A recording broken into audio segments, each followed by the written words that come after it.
Welcome back to my channel. Today, we'll be discussing Kinks in Development by NAS. Now before we get started, there will be spoilers, so if you don't want to be spoiled in this manhwa, go ahead and click off now. No worries, I'll catch you next time.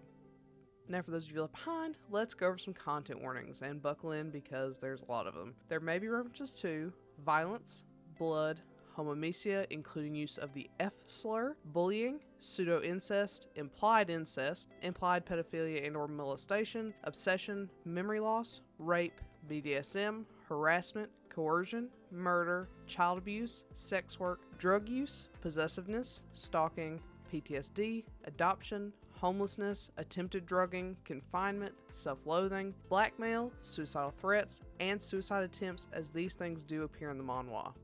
Now, if that's all good with you, let's go and get started. As always, let's start with the synopsis. Jaewon's life has been pretty smooth since moving in with his casual sex partner. In exchange for sex, he's fed, clothed, and housed without having to do much else, which is a great deal as far as Jaewon is concerned. He spends his days idly until his partner asks him to sign up for martial arts classes at the dojang he works at. Jaewon isn't interested, but if that's all he asks, he could do that at least. He joins a class, inadvertently joining under the tutelage of a former classmate, Jungwook. For whatever reason, Jungwook seems to have it out for Jaewon, not that Jaewon is making it hard for him. Jaewon is lazy and self-important, spending class time napping or playing around, and while that's enough to draw the ire of Jungwook, the reasons are so much deeper than that.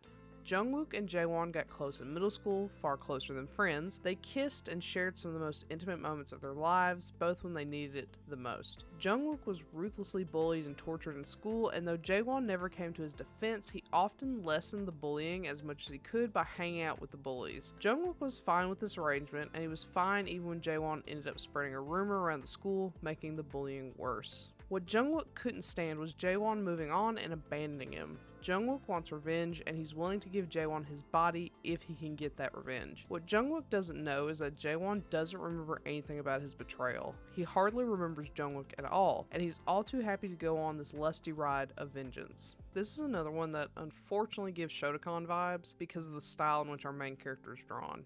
He's not a minor, but he's very, very young looking, which is not my favorite. He looks identical in the present day panels as in the middle school panels, giving the impression that he never really grew up past that. With that in mind, it makes the sex scenes very uncomfortable, and with a title like Kinks in Development, there's no question that there are a ton of sex scenes. Even beyond the uncomfy design of our bottom, the art is usually ugly. Don't let the cover fool you. It's hardly ever so soft and pretty like that. It's super consistent in its inconsistency. That's not to say it can't look pretty. There are some very nice looking panels, and I love the chibi panels, but when the chibi panels are the best looking most of the time, that's a problem. If art quality is essential to you, this is probably a miss. And story-wise, this isn't much better. It's pretty chaotic. This is very short, but with story beats that are very similar to Paid. It doesn't work nearly as well as it does in Paid, and I think part of it's due to the creator trying to fit so much more than Paid had in a similar length work. Just for reference, Paid has 55 episodes, while Kinks in Development has 58 episodes. Like Paid, our main character suffers from memory loss due to an accident, and there's even an asshole older brother hurting people and being a menace. Jungwook starts a physical relationship with Jaewon to get revenge for being cast off. So far, this is almost identical to Paid. However, what this has that Paid doesn't is the addition of a secondary love interest that's actively trying to kidnap and confine Jaewon. The older brother, in this case Jungwook's older brother, has a sexual attraction toward him that he expresses through roleplay with a random sex partner that also seems to be trying to undermine the family company. There are just so many added facets to this that are never really fleshed out. It makes the story fly by as a result, but it also ends up feeling like nothing was really explored. I never thought I would say this, but I think this needed less smut and more story development. Either that or fewer characters with the same amount of smut.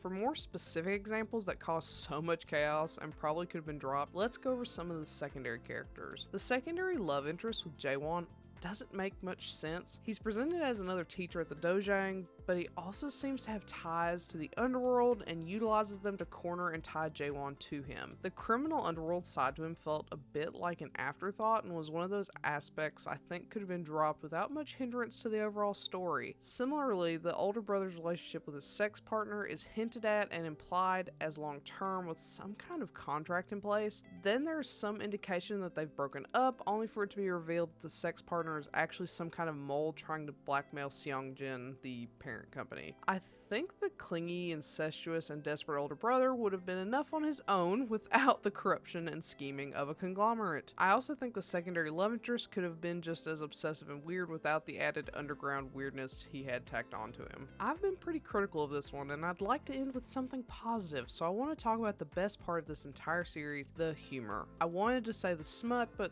the weirdness over Jaewon's design is just too uncomfy to say that's a positive. There is plenty of smut, so if that's all you need to hear, there you go. But what I really like is the humor in this. Jaewon is one of my favorite types, the horny, ditzy, and prickly bottom, which he fits perfectly. He's childish and blunt, leading to all manner of humorous situations. If you liked Heesung from Love is an Illusion, then you'll like Jaewon. Jaewon's a bit more bubbly than Heesung, but he still has the edginess. It's nowhere near as funny as The Devil's Temptation, which I don't think anything will be funnier for me, but it did make me laugh a couple times, which is great. With all that being said, this was pretty disappointing. The tons of smut might make it worth it for some people, but if you're looking for a strong narrative alongside your smut, this isn't worth it in the least. For me, this is a huge miss. So, have you read Kinks in Development? If so, what do you think? Do you agree with my assessment? Do you not?